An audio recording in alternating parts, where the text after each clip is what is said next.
What if Goku had decisively beaten Vegeta in their first epic battle on Earth? What if, in that defining moment, Goku hadn't held back, hadn't shown mercy, and had instead delivered a final conclusive blow to the arrogant Saiyan prince? We all remember how it went down. A battered and broken Goku, relying on his friends, made the controversial choice to let Vegeta live. Krillin had the sword raised, but Goku begged him to stop, hoping for a future rematch. That single act of mercy shaped the entire future of Dragon Ball Z, turning a mortal enemy into a lifelong rival and eventual ally.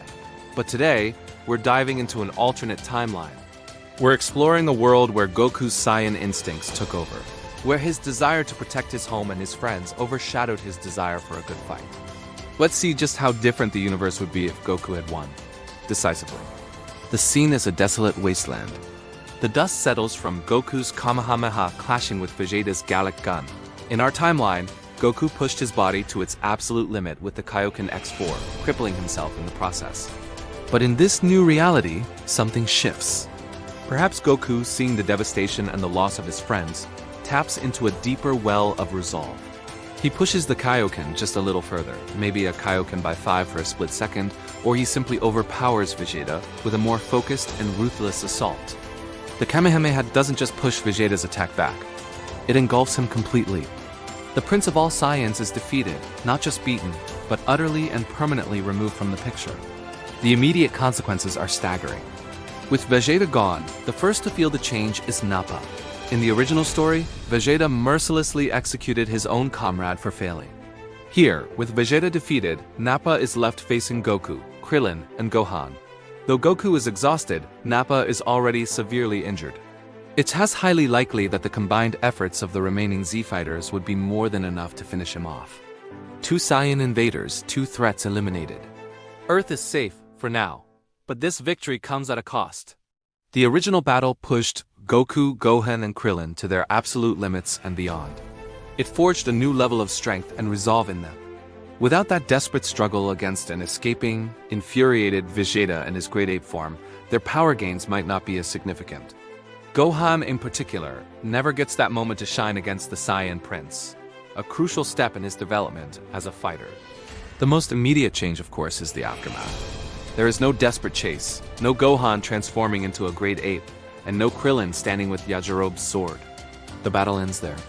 Goku is taken to the hospital, just as before, but the mood is different. It's a clean victory, not a messy survival. They've proven they can handle the Saiyan threat. But then comes the real problem, the Dragon Balls. Piccolo is gone, which means Kami is gone, and the Earth's Dragon Balls are inert. This part of the timeline remains the same.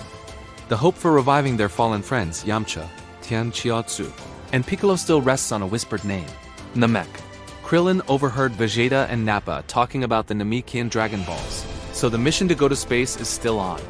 Here's where the timeline splinters dramatically. Bulma, Krillin, and Gohan set off for Namek. But who is the great evil waiting for them? Frieza. And Frieza's plans have just been completely altered. In the original timeline, Vegeta's escape and recovery on Frieza Planet 79 led him straight to Namek, creating a chaotic 3-way conflict between the Z fighters, Vegeta, and Frieza's forces. This chaos bought our heroes precious time. In this new timeline, there is no Vegeta. Frieza hears of Vegeta's demise on Earth through the Scouter network. He might be briefly impressed by the power levels on this backwater planet, but his primary goal remains the same: immortality. Without Vegeta to contend with, Frieza's conquest of Namek is brutally efficient. He and his army can move from village to village, collecting the Dragon Balls with virtually no opposition. By the time Krillin, Gohan, and Bulma arrive, Frieza might already have all 7.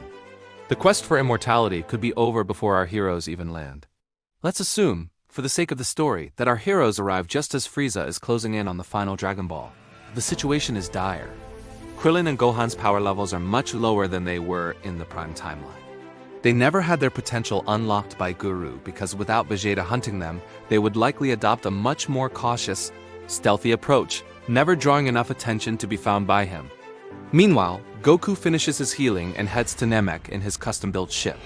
He still trains under intense gravity, arriving on Namek significantly stronger. But is he strong enough? His drive for power was always fueled by his rivalry with Vegeta.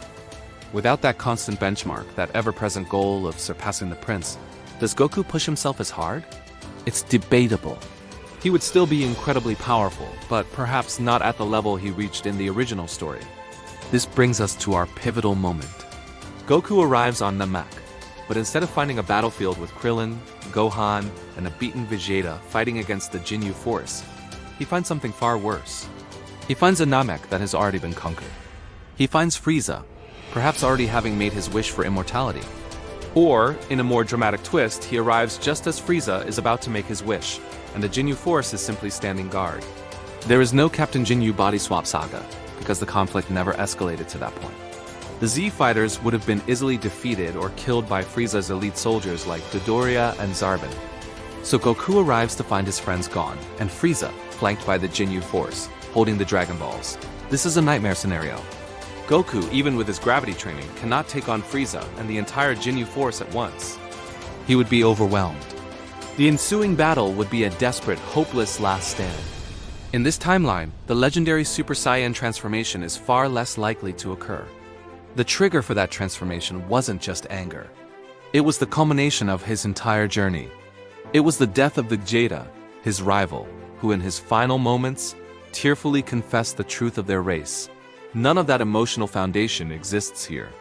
If Frieza kills Krillin, it won't be after a prolonged struggle. It will be a swift, brutal execution of a foe he barely noticed. Goku's rage would be immense, but would it be enough to break through his limits without the same build-up? Probably not. Goku would fight valiantly, but he would ultimately fall. Frieza would achieve his goal of immortality, and the universe would be plunged into an age of darkness under his eternal rule. So in the end, what does this new timeline look like? The decisive victory on Earth leads to a catastrophic defeat on Namek. Goku's act of mercy, which seemed like a weakness at the time, was actually the single most important decision in the history of Universe 7. Sparing Vegeta created a chaotic, unpredictable element that threw Frieza's perfect plan into disarray. It gave the Z fighters a temporary, unwilling ally and bought them the crucial time they needed for Goku to arrive and for their potential to be unlocked. It forged a rivalry that pushed both Goku and Vegeta to heights of power they never would have achieved alone. Without Vegeta, there is no Super Saiyan on Namek. There is no one to stand against the androids later on. There is no Majin Vegeta, no sacrifice, and certainly no Vegito to fight Super Buu. The hero we know as Goku might have won the battle on Earth, but in doing so, he would have lost the entire war for the universe. It's a chilling reminder that sometimes the greatest victories are born from the moments that look the most like defeat. But that's just my take on it. What do you think would have happened if Goku had finished Vegeta? Would he still have become a Super Saiyan? Would the Z fighters have found another way to win? Let me know your theories down in the comments below.